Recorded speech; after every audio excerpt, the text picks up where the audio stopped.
अरे यार charging on कर दिया लेकिन इधर नहीं लगा यार। अच्छा ठीक है, अच्छा किया बता दिया यार।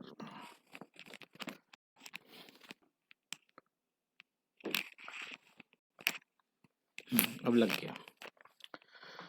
हाँ जी, तो लास्ट का पोर्शन है, अगर आपको याद हो एरिया निकालने के लिए आपके पास एक फॉर्मूला हुआ करता था, याद है ये x1 y1 x2 y2 y3 x3 y3 है ना, मालूम है ना। फिर आप x1, तो 10th और 11th क्लास में जो फॉर्मूला लिखा हुआ है क्या यही था वो?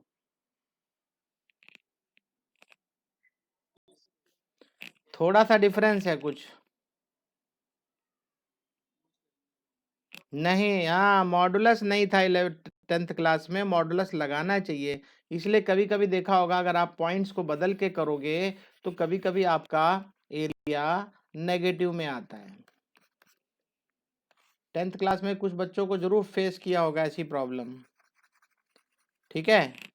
तो ये इसीलिए लगा हुआ है मॉडुलस, सो दैट अगर आपका -4 इधर आता है, बाहर हाफ है, तो आप इसको +4 ही ले लो, हमेशा करेक्ट आएगा। ओके, अरे बोलो।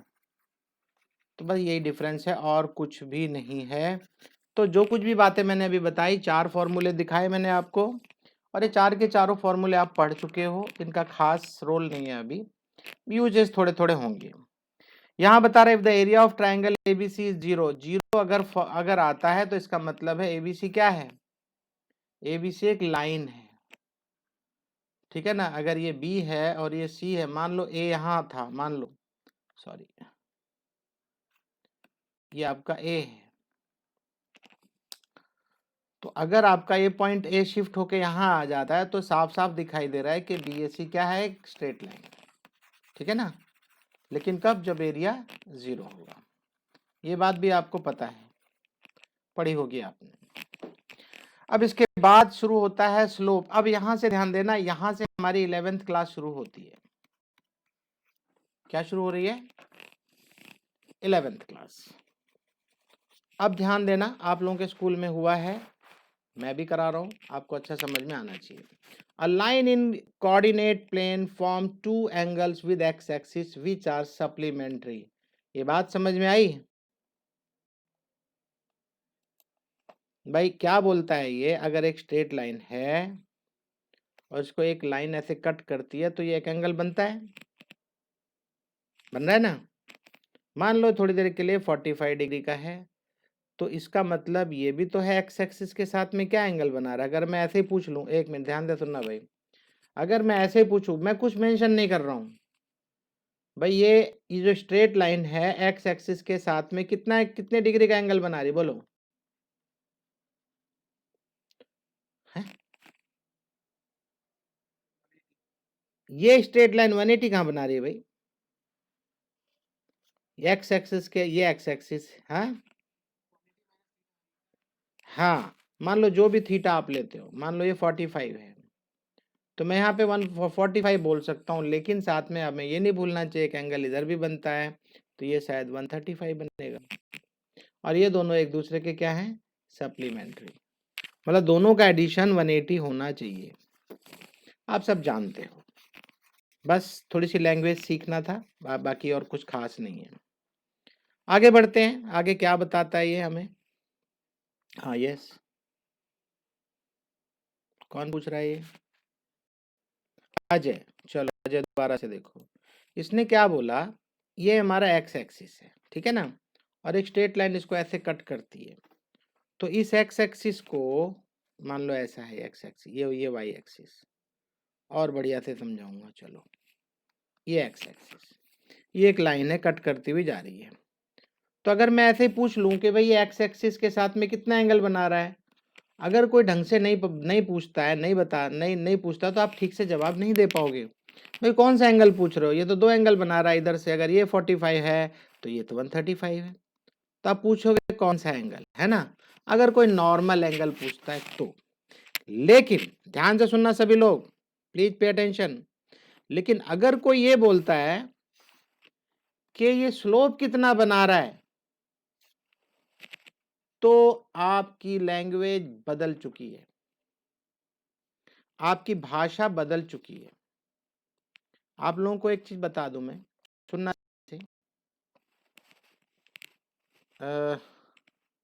रिकॉर्डिंग वाला बता दिया करो। तो स्लोप की शुरुआत हुई, भाई स्लोप बताना है। तो अब ध्यान देना, कभी भी कोई स्लोप पूछेगा, किसी भी एक स्ट्रेट लाइन ड्रॉ है, मान लो एक ये ऐसी ड्रॉ है, मान लो ये वाली ड्रॉ है, तो कभी भी एक्स एक्सिस जो है यहां से पकड़ोगे आप इसको, ये इसका 0 पॉइंट है, 0 डिग्री है, और एंटी क्लॉकवाइज जाओगे आप, डायरेक्शन किधर की होगी, एंटी क्लॉकवाइज। आपका एंगल हमेशा एंटी क्लॉकवाइज ही चलोगे आप ऐसे। तो ये अभी जब अगर कोई पूछेगा आपसे कि भाई इसका स्लोप कितना है, तो अब आप ठोक के बोल सकते हो कि 45 डिग्री, tan 45 या यूं कैन से 1। भाई स्लोप कितना है, 1 है या tan 45 है। बात समझ में आई या नहीं? और अगर ये मान लो ये वाला एंगल 130, एक मिनट थोड़ा बढ़िया और सुंदर सा बना दो, लाइन ऐसे भी तो हो सकती है, ये 135 है मान लो, तो ये 45 होगा। अगर एंगल पूछेगा तो फिर कंफ्यूजन क्रिएट करेगा 135 एंड 45, बट स्लोप पूछेगा तो आपको 100% मालूम है कि भैया ये पूछ रहा है बस, ये लाइन ऐसे कितना एंगल बना रही है। तो ये ऑब्ट्यूस एंगल है, ये tan 135 डिग्री। tan 135 का मतलब होता है सेकेंड क्वाड्रेंट। सेकेंड क्वाड्रेंट में कितना होगा tan, बोलो, tan 135 कितना होता है, माइनस होगा, और क्या होगा, वैल्यू बताओ, हाँ, -1 होगा, बिल्कुल सही। तो tan 135 डिग्री भी होगा, वही होगा, लेकिन अब उसका स्लोप हो चुका है -1, क्योंकि आप 135 ले रहे हो। तो क्या मैं आपको समझा पाया हूं? कोई प्रॉब्लम हो तो प्लीज बताओ मुझे, आप बात को समझे। मैं देखो बहुत ही ग्रास रूट से आपको समझाने की कोशिश करूंगा, सो दैट आपको बिल्कुल भी कहीं कोई तकलीफ ना आए। तो यहाँ क्या बोला, the angle theta made by the line L with the positive direction of x axis and measured anti clockwise. Measured anti clockwise, मैंने आपको बताया ना, मेजर्ड एंटी क्लॉकवाइज, इधर की तरफ से ऐसे मेजर करेंगे आप, is called inclination of the line. Obviously किसके किसके बीच में होगा ये, 0 से लेके 180 के बीच में थीटा होगा। थीटा कुछ भी हो सकता है, तो टोटल 180 डिग्री होता है। अब इसका थीटा आपका ये है। We observe that line parallel to x-axis or coincident with x-axis have inclination 0 degree. मतलब अगर x-axis के पैरेलल है वो लाइन, तो सीधी सी बात है उसका स्लोप क्या बोलोगे आप, 0, क्योंकि 0 डिग्री का एंगल बन रहा है। अगर वो पैरेलल टू x-axis होगा तो, अगर ये एंगल है, ये है, मान लो ये लाइन ड्रॉ करते हो, अब कहीं भी ड्रॉ करो, सब x-axis के पैरेलल है, तो सबका स्लोप क्या है, 0। ठीक है ना? तो आई होप ये बातें अच्छे से समझ में आ गई होगी, right? The inclination of vertical line that is parallel to or coincident with axis y axis, अगर y axis के पैरेलल है तो सारी लाइनें ऐसे ड्रॉ होंगी, और सारी लाइनें ऐसे ड्रॉ होने का मतलब है 90 डिग्री बन रहा है। ठीक है ना? अगर कोई बोलता है पैरेलल टू y एक्सिस, तो पैरेलल का नाम आते ही कूद मत जाना कि भाई पैरेलल के बारे में तो 0 बोला था सर ने, तो पैरेलल टू x एक्सिस है, लेकिन लैंग्वेज बदल के बोल रहा है पैरेलल टू y एक्सिस। तो पैरेलल टू y एक्सिस का क्या करना है आपको x एक्सिस के बारे में सोचना है। जब कोई भी line parallel to y axis होगी तो ऐसी होगी, वर्टिकल लाइन होगी x एक्सिस के लिए, तो ये हो जाएगा 90 डिग्री। बोलो समझ में आया? ये पूरा अच्छे समझ में आ गया होगा। मैं बहुत स्लो चलूंगा, बहुत बढ़िया समझाना चाहता हूं। अब आप सोचेंगे मैं क्यों ऐसा कर रहा हूं, क्यों फास्ट नहीं जा रहा हूं। याद रखना, ये जब आप पढ़ोगे ना एप्लीकेशन ऑफ डेरिवेटिव, वहां भी बहुत काम आएगा। ये स्ट्रेट लाइन तो बिल्कुल जैसे ट्रिग्नोमेट्री घुसी रहती है हर सब्जेक्ट में, वैसे ही स्ट्रेट लाइन भी है। इसलिए मैं बहुत ज़्यादा ध्यान दूंगा इसमें, समझाने की कोशिश करूंगा, आपको कभी भी तकलीफ ना हो। तो डेफिनेशन नंबर 1 बोलता है, theta is the inclination of a line L, तो ये एल लाइन जो ये वाली थी, then tan theta is the slope. मैंने आपको क्या बोला था थोड़ी देर पहले, जितना एंगल होगा tan थीटा वही उसका स्लोप होगा या gradient of the line. Gradient मतलब वही एंगल जो बना रहा है एक्स एक्सिस के साथ में, इसको क्या बोलते हैं, स्लोप। तो आज के बाद अब आपकी भाषा बदल जाएगी, इसको बोलते हैं slope, tan theta. tan the slope of line whose inclination is 90 degree is not defined. Yes, everybody knows that tan 90 degree is not defined. Not defined means infinity. जानते हो ना आप सब लोग।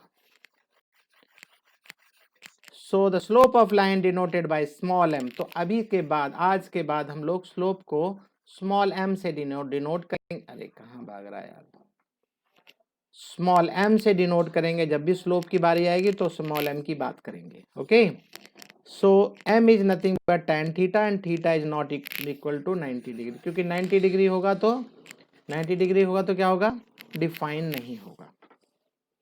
Okay, so it may be observed that the slope of x axis is 0, the slope of y axis is not defined. Yes, बिल्कुल सही बात, क्योंकि x axis का स्लोप लोगे तो tan 0 डिग्री लेना पड़ेगा विच इज इक्वल टू 0, और y axis के साथ लोगे तो tan 90 होगा, और tan 90 is nothing but not defined. Not defined सुना होगा आपने 10th क्लास में, है ना। बहुत छोटी छोटी बात है, जस्ट जस्ट समझ लो, एक रिवीजन टाइप हो रहा है आपका। अभी भी आप 11th में जल्दी से घुसे नहीं हो। तो चलो जी, अब आगे बात होती है slope of line when coordinates of any 2 points on the line are given. अगर एक लाइन है आपके पास, ध्यान देना, मैं आपको फिर से समझाता हूं, आपको ध्यान से सुनना। एक लाइन है ये, इस लाइन के 2 पॉइंट गिवन है, एक पॉइंट ये गिवन है मान लो, या ये गिवन है, जरूरी नहीं है कि इधर गिवन है, यहां पे भी गिवन हो, कहीं पे भी गिवन हो, कहीं पे भी 2 पॉइंट अगर आपके पास है मान लो ये है आपका x1 y1 और x2 y2, तो हमेशा याद रखना स्लोप m पता है क्या होगा, y2 minus y1 divided by x2 minus x1, ये हमेशा स्लोप होगा। बात समझे या नहीं। स्लोप क्या होगा, y2 minus y1 divided by x2 minus x1। कुछ बच्चे सोचते यार ये नहीं हो सकता क्या, y1 minus y2 by x1 minus x2, बिल्कुल हो सकता है, एक ही बात है।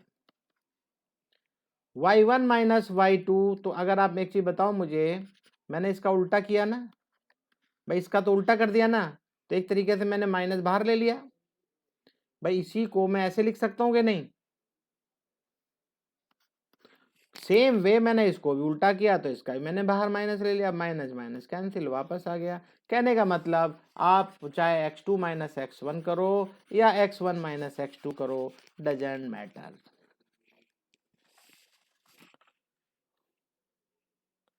समझ में आया। लेकिन जब भी आप कोई क्वेश्चन करोगे, कुछ लिखोगे m इज इक्वल टू ऐसे करके, सो प्लीज अभी अभी अभी का मतलब है अभी जब आप तक 11th में हो आप ऐसे ही लिखोगे, ठीक है। उल्टा लिख दोगे तो टीचर सोचेगा यार ये भूल गया लगता है।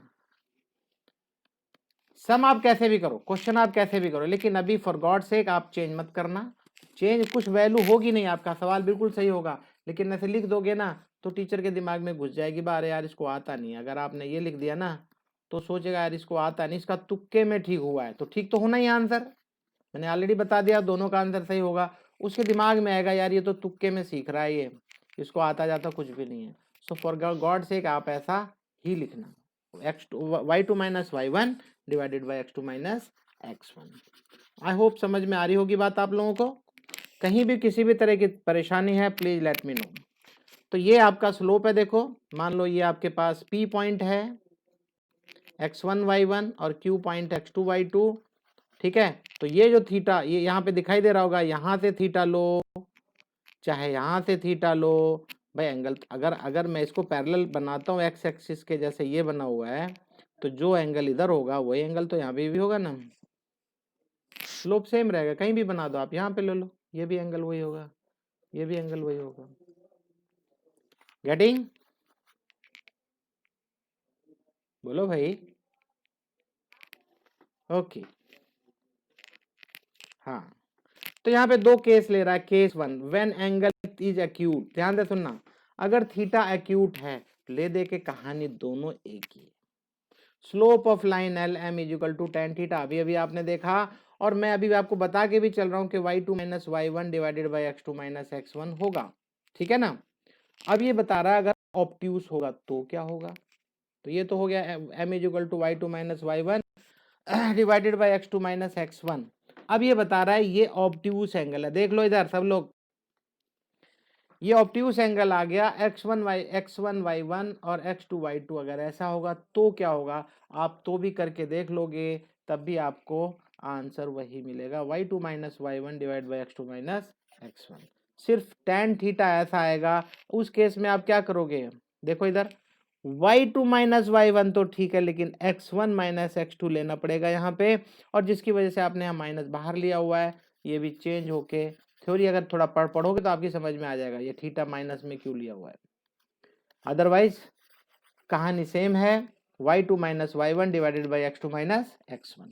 तो स्लोप हमेशा कंसिक्वेंटली क्या बोलता है, we see that in the both cases slope m of the line through the points x1 y1 x2 y2 is given by m is equal to y2 minus y1 divided by x2 minus x1, चाहे angle acute हो या obtuse हो, angle कुछ भी होने दो, obtuse हो या एक्यूट हो, तो आपको कंफ्यूज नहीं होना बिल्कुल भी। In both cases you will use m is equal to y2 minus y1 divided by x2 minus x1। किसी को किसी तरह की प्रॉब्लम है तो प्लीज मुझसे बात करो, और क्लियर है तो मैं आगे बढ़ूं। बिल्कुल संकोच नहीं करना पूछने में, बिल्कुल भी नहीं डरना, बिल्कुल नहीं सोचना ज्यादा, पूछो जम के, कोई प्रॉब्लम नहीं। बोलो भाई। Very good, very good. तो जिसके यहाँ आज शुरू हुआ है कहाँ पढ़ाया गया आप लोगों को, वेरी, तो क्या कब शुरू हुआ, शुरू कब हुआ आपके यहाँ, आज ही शुरू हुआ, आज ही खत्म भी कर दिया। आप लोग कितने सवाल कर पाए, हाँ अच्छा फर्स्ट एक्सरसाइज का पोर्शन करवाया है, और हाँ अच्छा अच्छा कोई बात नहीं, वो तो फिर आपको भी तो करना है ना, मैं थोड़ी सारा सवाल करूंगी। लेकिन ये बताओ समझ में अच्छा आया है, अभी भी अच्छा समझ में आ रहा है, तो मुझे बताते रहना, कहीं भी किसी भी तरह की समस्या हो तो प्लीज बताओ। लेकिन याद रखना मेरा होमवर्क जरूर कर देना, मैं काम दूंगा, कल भी कोई क्लास नहीं रहेगी, कल भी करना, और कोशिश करूंगा मैं शायद कल भी क्लास ले लूं। कल किसी का कुछ प्रोग्राम तो नहीं है कहीं इधर उधर जाने का। चलो आगे बढ़ते हैं, नेक्स्ट टॉपिक हम लेंगे। नेक्स्ट टॉपिक है कंडीशन फॉर पैरेललिज्म। अभी तो पैरेललिज्म की कंडीशन लेंगे, and perpendicularity of line in term of their slopes. Yes yes yes, बहुत बहुत बहुत इंपॉर्टेंट है। अरे क्या हो गया, इसको कलर क्यों चला गया, चलो जी। तो मैं बता दूं आपको, सुनना ध्यान से, पहले मैं सिखा दूं, समझा दूं, बता दूं, फिर बाद में हम थ्योरी पार्ट में आएंगे। बहुत ध्यान से देखो भाई, अगर मान लो ये आपका फ्रेम ऑफ रेफरेंस है, X axis and Y axis, X axis and Y axis, मान लो ये दो लाइनें हैं, दोनों पैरेलल हैं, ये भी थीटा ये भी थीटा, है ना। बोलो, अगर ये थीटा और ये थीटा दोनों इक्वल है, मान लो ये फाई है, थीटा नहीं होके फाई नाम दे दिया आपने, और अगर theta is equal to phi है, क्योंकि पैरेलल है लाइन, पैरेलल लाइन है, तो जो एक्स एक्सिस के साथ में जो एंगल बनाएगा उतना ये भी बनाएगा, एम आई राइट। अरे बोलो, तो इसका मतलब यहाँ पे थीटा और फाई दोनों इक्वल है, तो इसका स्लोप कितना था, इसका स्लोप मान लो एम है, that is equal to tan theta, इसका भी एम ही बनेगा, या एन रख लो, तो ये हो गया टेन टेन फाई, और आप इधर बोल ही रहे हो कि फाई और थीटा दोनों इक्वल हैं, तो इसका मतलब क्या हुआ, एम और एन आर इक्वल।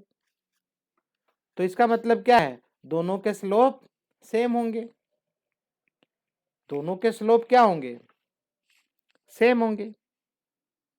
अगर पैरेलल लाइन है तो उन दोनों के स्लोप सेम होंगे।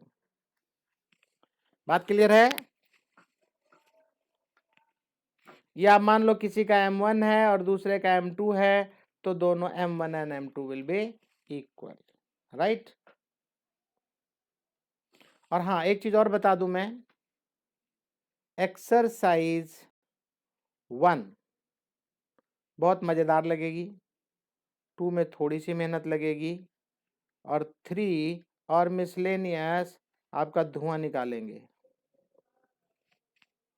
सो बी केयरफुल, अगर 1 2 अच्छे से आता है तो थर्ड एक्सरसाइज और मिसलेनियस अच्छे से कर पाएंगी। याद रखना, मेरी बात को ध्यान में रखना, अगर मैं बोल रहा हूं तो इसका मतलब है कुछ। बहुत बढ़िया टॉपिक्स हैं ये दोनों, ठीक है, समझने के लिए तैयार हो जाओ। तो यहाँ पे क्या देखा आपने, m1 is equal to m2। m1 क्या है, स्लोप ऑफ फर्स्ट लाइन, मान लो l है, और m2 मतलब इसका भी कुछ नाम रख दो, p रख दो। एक लाइन l है, दूसरी लाइन p है, दोनों के स्लोप क्या है, एक का m1 और एक का m2। If both are parallel, if l is equal to l is parallel to p, it means m1 is equal to m2। कुछ प्रॉब्लम है तो प्लीज मेरे से बात करो, समझ में नहीं आई तो बात करो। अब मैं परपेंडिकुलरिटी के ऊपर आऊंगा, बहुत ध्यान से देखना सभी लोग। परपेंडिकुलरिटी का मतलब है एक लाइन दूसरी लाइन के ऊपर परपेंडिकुलर है। ध्यान देना प्लीज सभी लोग, ये एक लाइन है, ध्यान देना अभी, और एक लाइन इसके ऊपर परपेंडिकुलर है ऐसे, ये 90 डिग्री है, इसके साथ 90 डिग्री बना रही है। बात समझ रहे हो?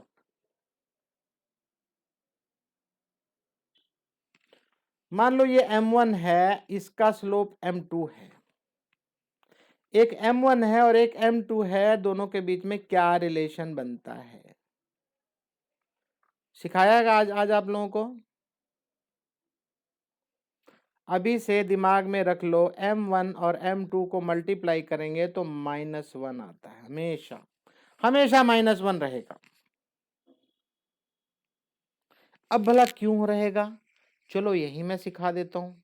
मान लो थोड़ी देर के लिए ये वाला एंगल, भाई ये वाला एंगल, ये कितना है 45 मान लो थोड़ी देर के लिए कितना है 45। तो ये कितना होगा, m1 निकालूंगा तो मुझे मिलता है tan 45, एम आई राइट। और m2 निकालूंगा तो कितना होगा, बोलो भाई, ये कितना एंगल है 90 + 45 यार, ये 90 और ये 45 कितना हुआ 135 नहीं हुआ?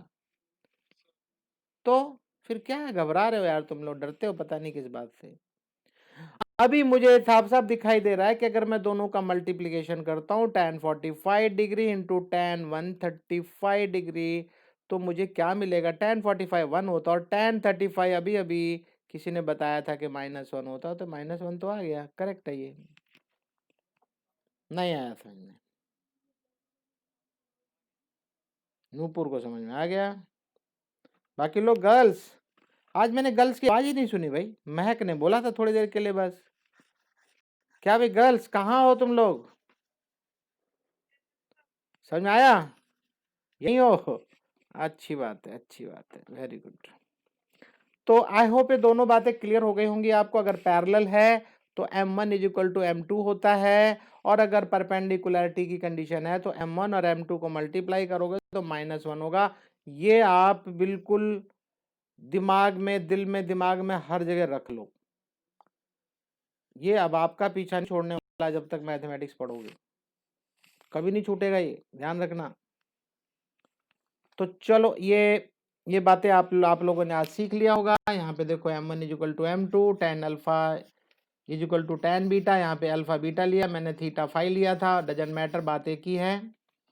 तो by the property of tangent function दोनों बता रहा है कि अल्फा और बीटा दोनों इक्वल हैं बिकॉज दे आर पैरेलल। तो पैरेलल है तो दोनों इक्वल होगा, तो m1 और m2 क्या होगा, इक्वल होगा। हैंस टू नॉन वर्टिकल, अरे कहाँ गया, non vertical line L1 and L2 are parallel if and only if their slopes are equal। अगर दोनों स्लोप इक्वल होंगे तो लाइनें पैरेलल होंगी, या लाइनें पैरेलल हैं तो दोनों के स्लोप इक्वल होंगे। ये पहली बात हो गई। दूसरी बात है if L1 and L2 are perpendicular. ध्यान से देखना, अभी अच्छा समझ में आ जाएगा। यहाँ पे भी दिखा देता हूं मैं आपको। देखो ध्यान दो, ये अल्फा है, ये अल्फा कौन सा है, मान लो L1 है, और जो बीटा आपने ड्रॉ किया, बीटा क्या है, बीटा इसके ऊपर परपेंडिकुलर है। देखो ध्यान दो, इधर यहाँ पे परपेंडिकुलर दिखाई दे रहा है, तो इसका मतलब बीटा एंगल क्या होगा, अल्फा प्लस 90। बोलो भाई, ये बीटा कितना है, बीटा कितना है, ये हाँ ये तो 90 है, और ये अल्फा प्लस 90 होगा, अल्फा प्लस 90। वेरी सिंपल, बात क्लियर, क्लियर ना। तो वेरी गुड। तो अब चलो आगे बढ़ते हैं, अभी और मजा आ जाएगा आपको, समझ में अच्छे से आएगा। देखो यहाँ पे टेन बीटा क्या बता रहा है, टेन अल्फा प्लस 90। अब दोनों अल्फा अल्फा की फॉर्म में आ गए। टेन अल्फा प्लस 90 का मतलब क्या होता है, याद करो, tan 90 plus alpha is equal to, क्योंकि ये सेकेंड क्वाड्रेंट में आएगा तो नेगेटिव होगा, और 90 है तो नाम बदलेगा, याद करो, नाम बदलेगा तो कॉट हो जाएगा, cot alpha minus cot alpha. तो अब ये क्या हो गया, देखो यहाँ पे माइनस कॉट अल्फा लिख सकता हूं, और माइनस कॉट अल्फा लिख सकता हूं, तो मैं उसको -1/10 अल्फा भी लिख सकता हूं। क्लियर हो गया, अरे बोलो भाई। तो इसका मतलब टेन बीटा जो था, tan beta is equal to कहाँ तक, कहाँ डिस्टेंस आप आ चुके हो, tan beta is equal to मिल चुका है मुझे 1/10 अल्फा। तो टेन बीटा क्या है, एक m1 है और एक m2 है, मान लो टेन बीटा इज m2, तो ये क्या है, टेन m1 है, टेन अल्फा। तो दोनों के बीच का रिलेशन देख लो, अब आ गया क्या, ये क्या आ गया, देखो टेन बीटा मतलब m2 is equal to 1/m1 minus, ये माइनस आपको क्यों मिला है, वो 90 प्लस होने की वजह से। क्लियर, तो m1 is equal to -1/m1। तो मैं इसको लेफ्ट साइड लेके जाऊंगा, तो मुझे क्या मिलता है, m1 into m2 is equal to -1। ये बात मैं पहले ही बता चुका था, सिंपल है, आपकी बुक में लिखा हुआ है, तो मैं सोचा चलो आपकी बुक से भी करा देता हूँ, आपको फायदा हो जाएगा। तो क्या देखा आपने, टेन अल्फा और टेन बीटा अगर दोनों स्लोप को मल्टीप्लाई करोगे तो -1 आएगा, लेकिन कब, जब दोनों आपस में परपेंडिकुलर होंगे। राइट, क्लियर है ना। देखो मजा आना चाहिए पढ़ाई में, पढ़ाई में आनंद आना चाहिए, बिल्कुल मजा आ जाए। यस, बहुत आनंद आया। देख लो ये क्या बोलता है यहाँ पे, देखो two non vertical lines are perpendicular. तो नॉन वर्टिकल, वो बार बार नॉन वर्टिकल क्यों बोल रहा है, एक भी लाइन ऐसी ना हो, अगर ऐसी हुई तो ये tan 90 बन जाएगा, और tan 90 क्या होता है, नॉट डिफाइंड, इसलिए नॉन, हाँ इसलिए इसलिए इसलिए वर्टिकल नहीं होनी चाहिए बस। So the two non vertical lines are perpendicular, दो नॉन वर्टिकल लाइन, एक ऐसे है और एक ये ऐसे इसके ऊपर से ऐसे जाती है, तो ये 90 डिग्री है, ठीक है, ये कुछ एंगल है। तो यहाँ पे क्या बोलता है, two non vertical lines are perpendicular, तो ये दोनों आपस में परपेंडिकुलर है each other if and only if their slopes are negative reciprocal of each other. मतलब ये बोलने का कि नेगेटिव, अगर m2 निकालोगे तो नेगेटिव रेसिप्रोकल, मतलब उल्टा 1 करके, अगर m2 निकाल, अगर m1 निकाल ले तो 1/-n/12 माप एक दूसरे का रेसिप्रोकल होगा। अगर किसी को किसी तरह की तकलीफ है तो प्लीज टॉक टू मी। जो पहली बार सीख रहा है, आप में से कोई ऐसा भी जो आज की स्कूल की क्लास ज्वाइन नहीं किया था, हाँ जी बोलो, कोई कुछ नहीं बोल रहा। अरे मैं कुछ पूछ रहा हूँ भाई, आप कभी कभी होता है ना क्लास ज्वाइन नहीं करते। महक कुछ बोलना चाहती है लगता है, महक, महक,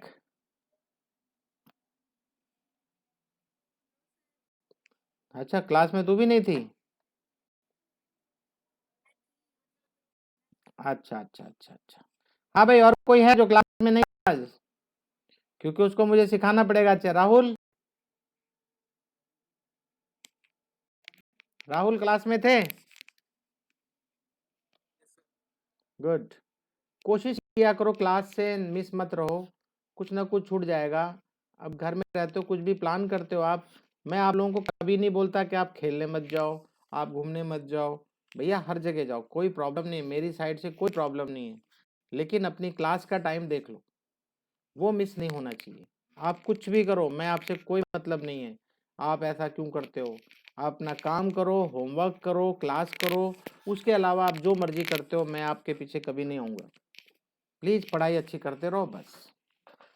तो चलो भाई, अभी ये बोलता है एंगल बिटवीन टू लाइंस, अब दो लाइन के बीच का एंगल कितना होगा, वो निकालने की बारी आ गई।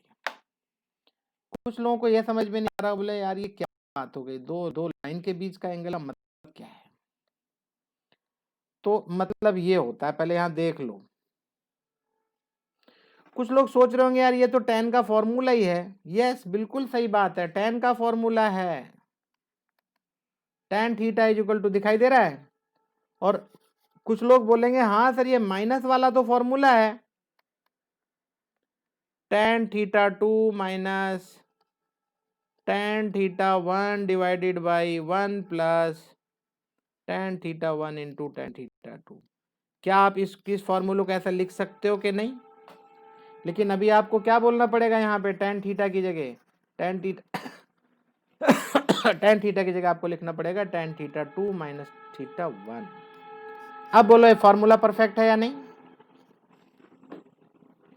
अभी परफेक्ट है ट्रिग्नोमेट्री का ये फॉर्मूला, है ना। तो इसका मतलब ये है कि tan थीटा 1 को मैं m1 बोलता हूं और tan थीटा 2 को m2।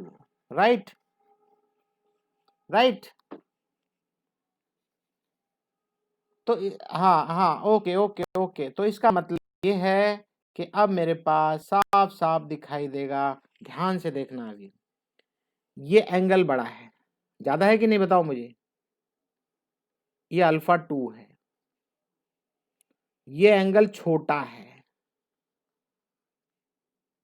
तो ये थीटा कितना होगा, थीटा कितना होगा भाई, अल्फा 2 माइनस अल्फा 1। बोलो यार भाई, इस थीटा में से ये थीटा निकाल दूं, है ना। तो क्या कि ये जो थीटा बन रहा है कितना है, ये लगता है कुछ बच्चे समझ नहीं पा रहे हैं। भाई ये जो थीटा बना हुआ है ये कितना है, अल्फा 2 माइनस अल्फा 1 है या नहीं, बताओ मुझे।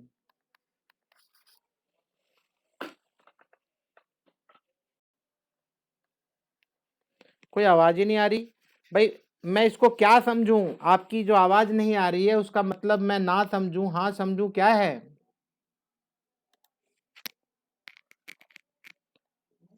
खास करके जो नए बच्चे हैं उनसे मैं पूछना चाहूंगा, क्या नाम है इसका, क्या नाम है भाई, एक नया बच्चा आया जो,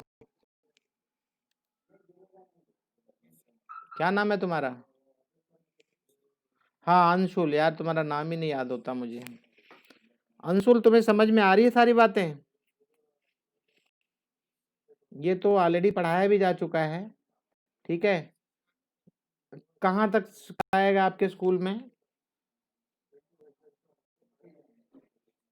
अरे वाह, तुम लोग तो आगे निकल गए। तो ये चीजें क्लियर थी, आप लोगों ने होमवर्क किया है। हाँ चलो ठीक है। हाँ वेरी गुड, चलो चलो, तो आप लोगों को ये दिखा दूं मैं, आप लोगों को ध्यान देना। भाई ये अल्फा 2 है, अल्फा 2 बड़ा एंगल दिखाई दे रहा है, बड़ा मतलब ग्रेटर देन अल्फा 1। तो कितना बड़ा होता है, तो ये जो एंगल बनता है ना उतना बड़ा होता है ये। तो अल्फा 2 माइनस अल्फा 1 क्या है, ये थीटा है। Theta is equal to alpha 2 minus alpha 1, ये बात क्लियर हो गई। अब ध्यान दो ना, यहाँ पे देखो tan theta is equal to tan alpha 2 minus tan alpha 1, correct है। और tan 2 minus tan alpha, sorry tan alpha 2 minus alpha 1 का फॉर्मूला क्या होगा, tan alpha 2 minus tan alpha 1 divide by 1 plus, यही यही फार्मूला मैंने वहाँ थीटा 2 थीटा 1 से लिखा था, बिल्कुल सेम फार्मूला है। ये m2 होता है, ये m1 होता है, राइट। क्या आप मुझे बताएंगे फॉर्मूला आपकी समझ में आया कि नहीं। और फाई यहाँ बता रहा है, देखो 180 माइनस थीटा, अगर ये थीटा है तो अगर मैं ये एक लाइन ड्रॉ करता हूँ, ये ध्यान देना प्लीज, अभी ये थीटा है अगर, तो ये पूरा कितना 180 है, तो इसका मतलब फाई कितना है, ये फाई भाई दो दो लाइनें ऐसे क्रॉस करती हैं तो एक दो एंगल बनते हैं। मान लो एक छोटा एंगल बनता है और एक बड़ा। एक ही कंडीशन है कि दोनों बराबर होंगे, अगर वो 90-90 है तो ये भी 90 ये भी 90। अदरवाइज कुछ लाइन ऐसे बनेगी तो ये अगर कितना होगा, थीटा है तो ये कितना होगा 180 माइनस थीटा। बोलो भाई। या देखो एक चीज मैं बता दूं, या मैं बहुत नीचे लेवल पे जा रहा हूं और आप लोगों को बोरिंग लग रही है, अरे सर ये सब चीजें बता रहे हैं, सब तो हमको बहुत अच्छे से आते हैं, तो फिर मैं ठीक है आगे बढ़ जाता हूँ। हाँ एक चीज और बोल रहा है, केस 1 और केस 2 दो केसेस लेके चलता है, फॉर्मूला सेम है। यहां बोल रहा है कि m2 minus m1 divide by 1 plus m2 m1 positive आता है अगर, तो मतलब ये भी पॉजिटिव नेगेटिव होगा। अगर ये पॉजिटिव आता है तो इसका मतलब tan थीटा इज पॉजिटिव। तो सीधी सी बात तो है ही, यही तो हम निकाल रहे हैं, tan theta is equal to this much.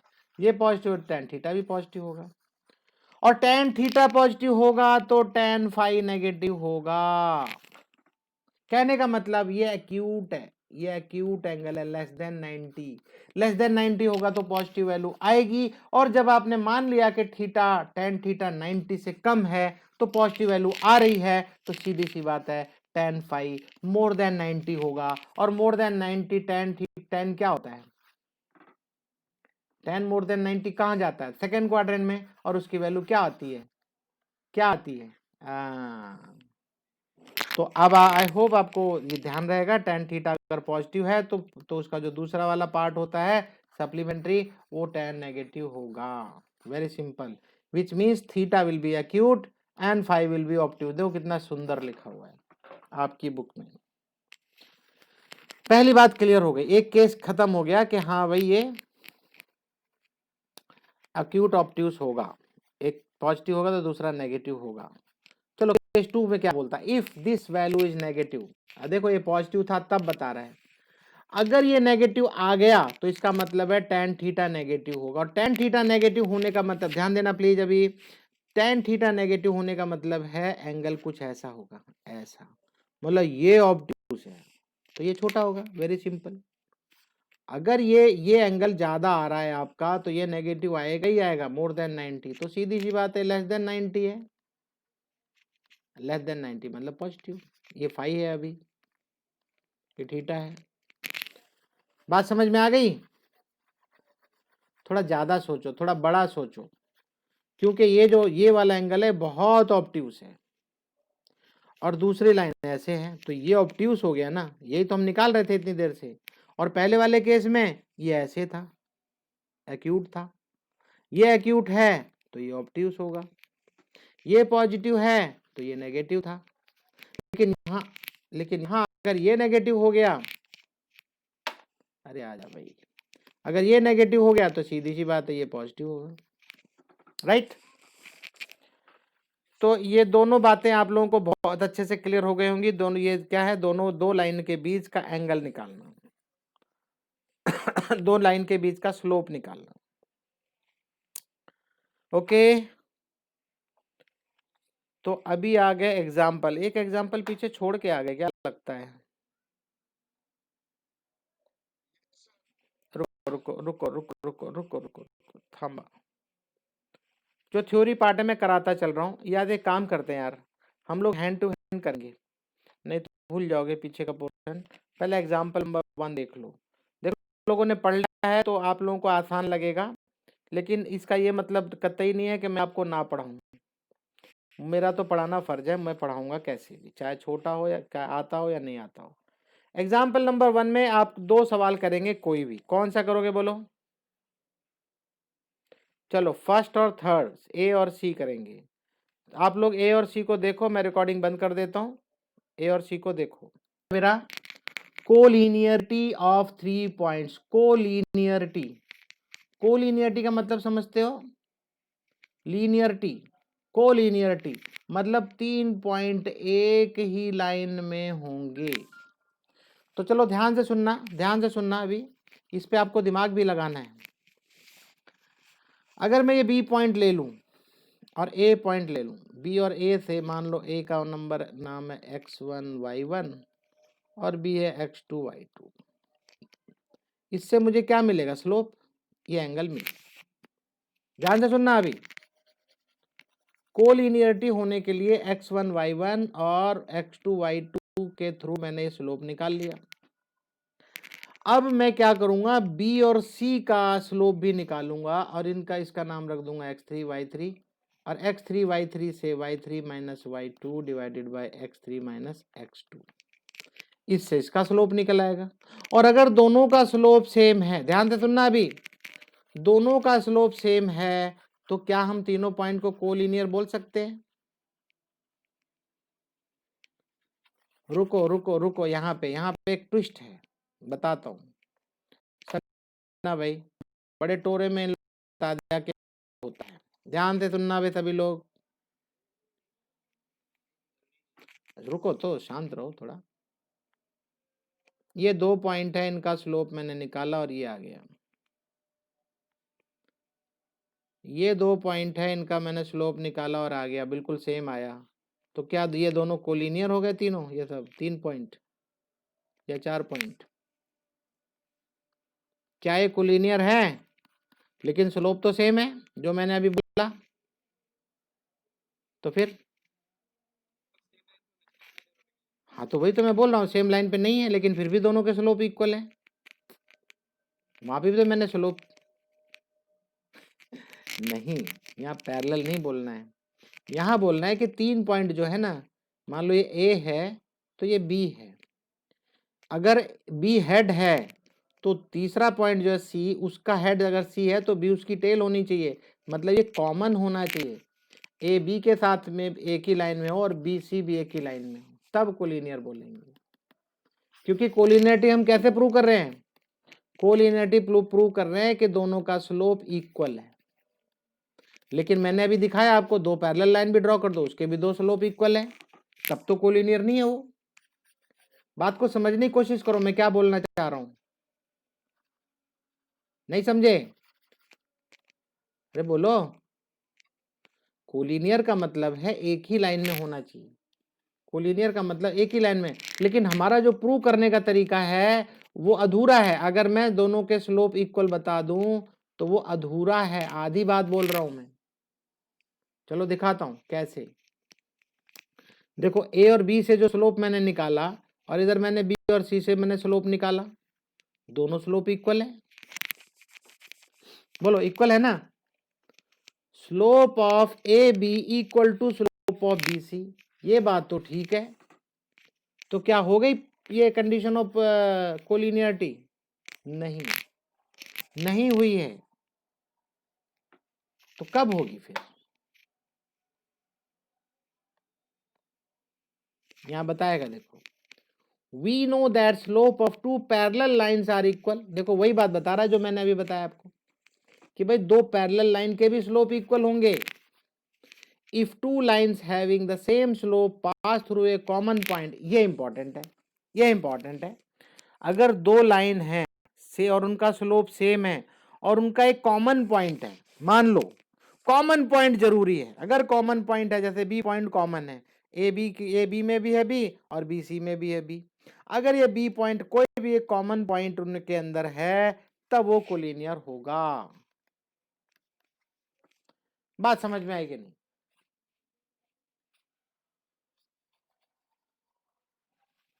बोलो भाई, शांत बैठ गए बिल्कुल।